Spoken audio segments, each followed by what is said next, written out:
So in this lecture, we will discuss complexity of the iterative algorithms. Okay.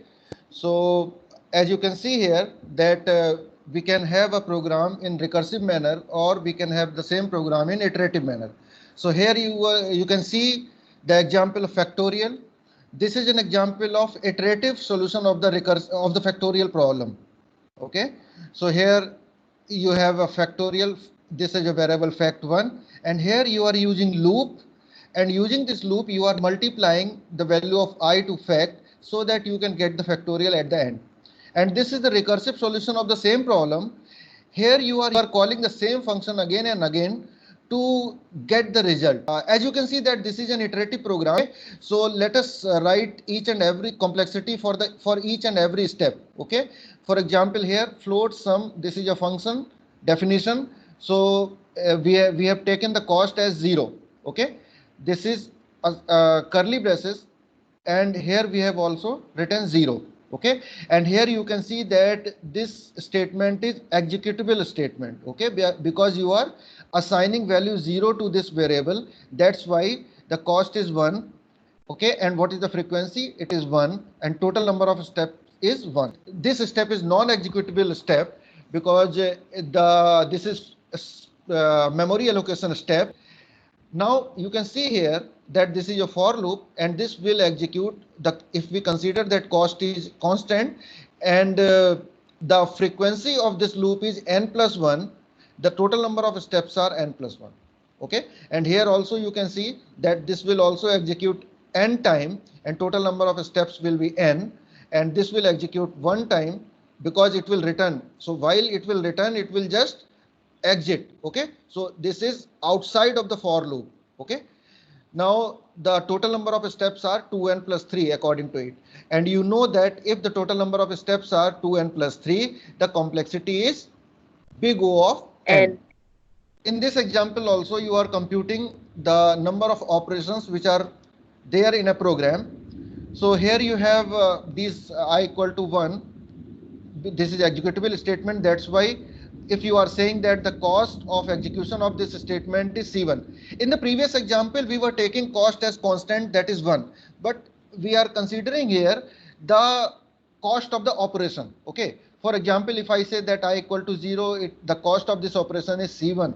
And how many times it is executing? One time. Okay. Similarly, sum equal to 0. The cost of this operation we are considering at we are 2, and how many times it is executing? One time.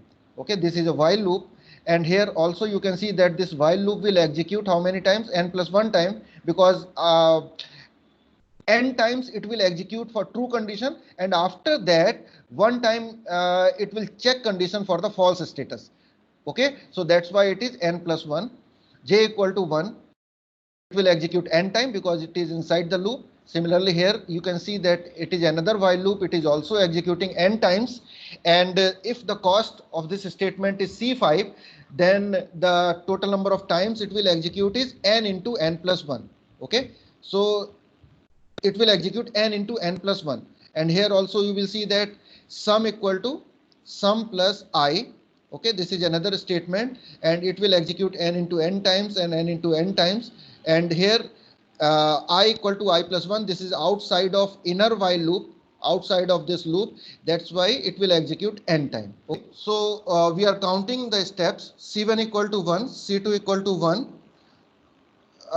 C1 plus C2 plus n plus 1 into C3, n plus 1 into C3, n into C4, and n into n plus 1 into C5, and so on. So we can count the total number of steps which are taken place, and this is the total cost. Okay. So in the previous example, we were just counting the number of steps, but here we are counting the number of operations, total number of operations.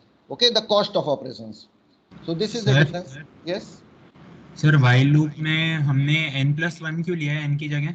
I told you that for in any loop, not only while loop, if you are applying any loop, so the execution would be n plus 1 times, because n times it would be executing for true value. Okay. When the I is less than or equal to n. Okay. Okay, so it is executing for n time, but finally when the value of I is greater than n, even then it will compare the two values. That's why the operation will be involved. Okay. So the value would be false. Control will not go inside the loop, but this condition would be checked n minus 1 times. Is it okay? Yes sir, okay. Excuse me sir, Yeah.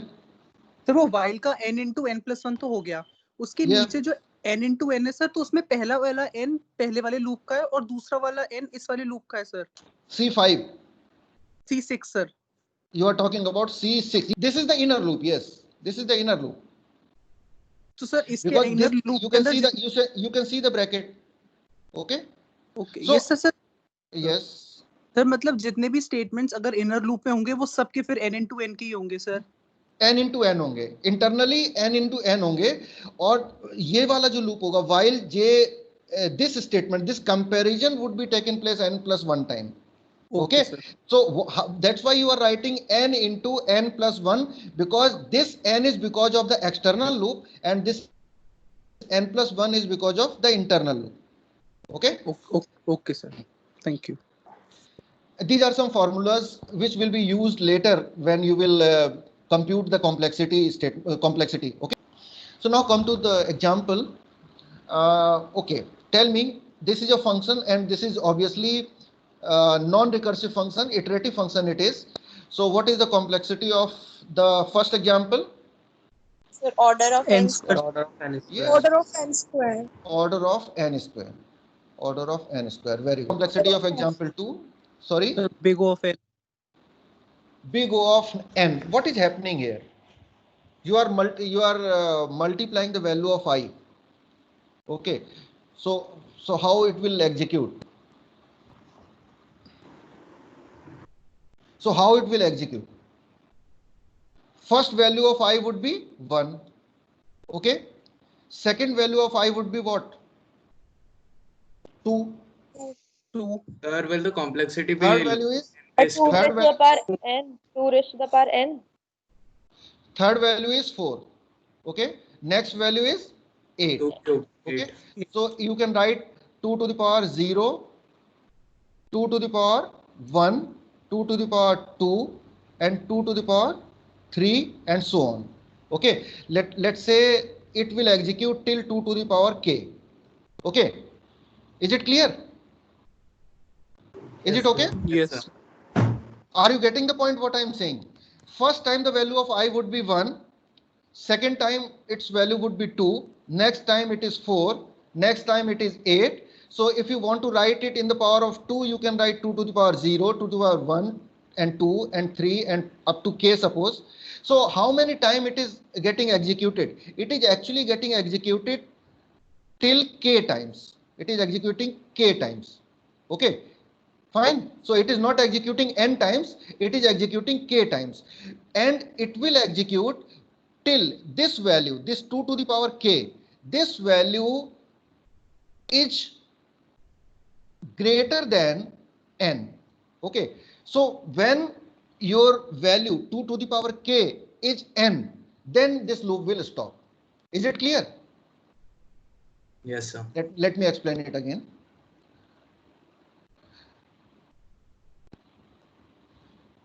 Okay, this is clear. I think that you are writing it in the power of 2. So so suppose the last value is 2 to the power k. Okay, so when the value of I, this is the value of I, na? This is the value of I actually.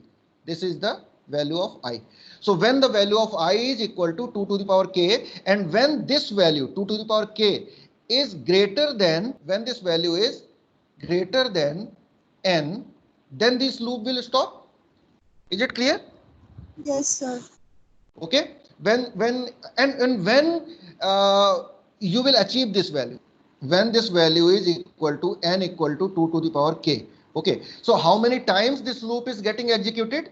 K times it is getting executed. Okay. So you want to know the value of k. So from here, what is the value of k? The value of k is log n to to the base 2. Base 2n. Yes. Okay.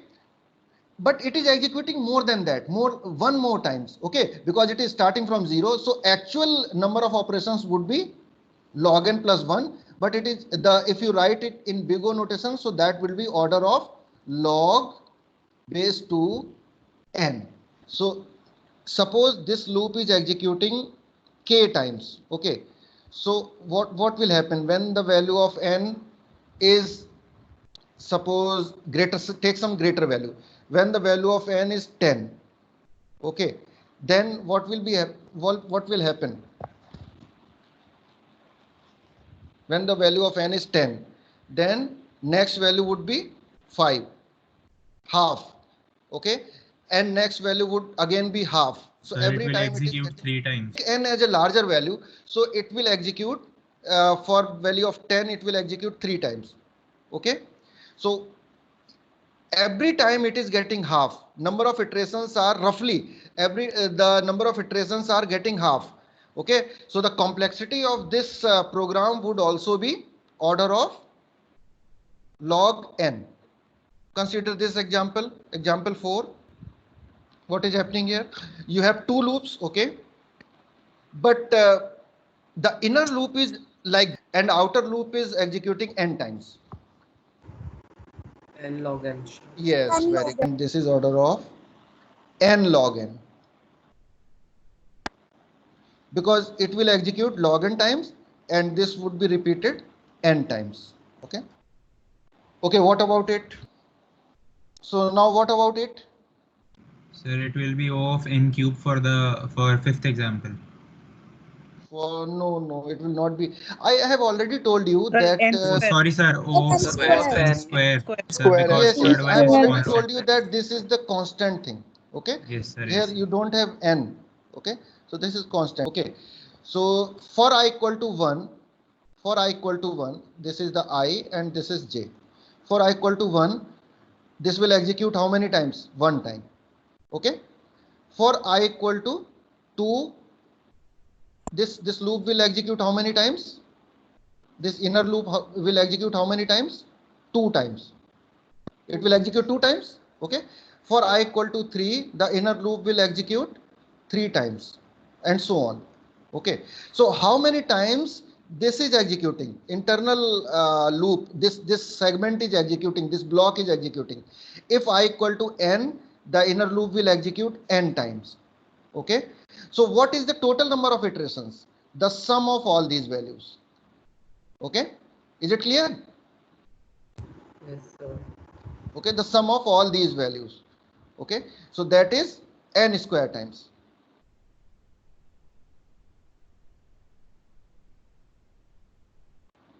Now what about the next example 6? So when this is I, this is 1, then this is 1. When the value of I is 2, this value is 2 square. When the value of I is 3, it is 3 square. Yes, it is like this. Okay, when this value, this is I, so when this value is I square, when this value is greater than j, when this value is greater than j, then the inner loop will stop. Okay, so how many times the inner loop is getting executed?